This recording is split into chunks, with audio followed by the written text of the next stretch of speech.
Some breaking news from the world of science. Did you know that when it comes to the issue of illegal immigration, the Democrats are complete and total hypocrites? Yeah, it's true. I've got scientific proof. But not only that, the Biden administration is also doing everything it can to facilitate the illegal border crossing crisis in the United States. Have a look at this. This is footage from Eagle Pass, Texas, which has just declared a state of emergency, and you can see thousands of migrants streaming into the United States from earlier this week when border officials literally opened the border to all comers. And I mean literally. Now, have a look at this. What you're seeing on your screen is video shared by the Office of Texas Governor Greg Abbott, and it shows federal Border Patrol officials removing razor wire that Texas had installed to try and stem at least some of the flow. And indeed, we know that such deterrence works, which is why the Biden administration is trying to get rid of it. In this footage you see here, a group of Venezuelans is working out their next move after finding out they can't cross at this particular point thanks to the razor wire, and that they should try again somewhere else. Now, the notion that maybe they should never have come at all apparently hasn't occurred to them. And it likely won't until a Republican takes over in the White House and gets serious about defending America's borders. Indeed, it seems like the White House has stopped paying even the least bit of lip service to the question of protecting America from the 10,000 illegal migrants coming into the country every day. That's, by the way, 300,000 a month now, which means more than 3 million a year at current rates.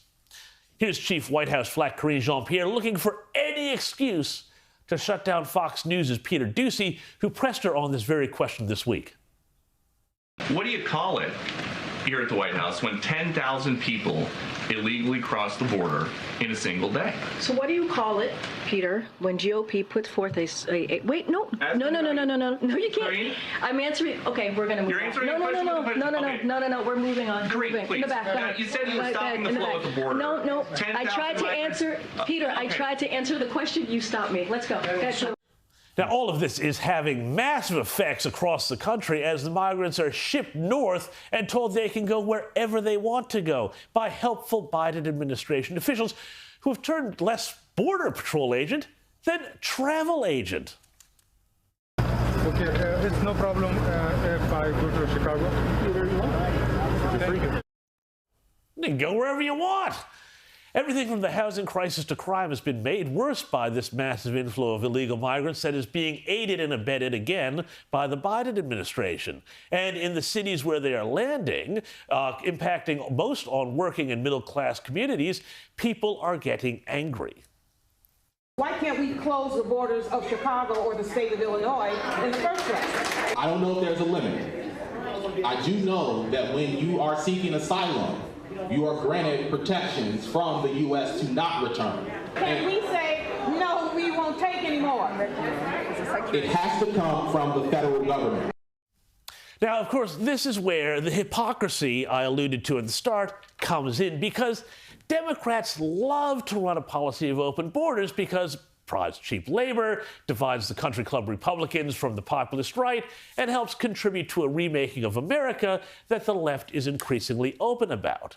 Yet, while they are happy to see all this play out in places like Chicago and New York, recall how they acted when Ron DeSantis sent a plane load of these same sorts of migrants to the rich, progressive haven of Martha's Vineyard, which was, as we all know, most recently in the news as the site of the tragic drowning death of the Obama family's personal chef. Well, when the migrants showed up there, of course, it was the end of the world. Democrats even ran the line that the migrants were kidnapped and sent there, which may be the first time we have seen any concern from the left about people smuggling since this crisis began.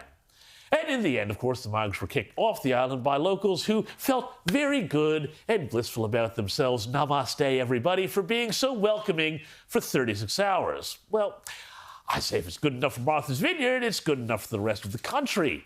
And perhaps the next Republican nominee Trump or whomever it is should run on a particular slogan.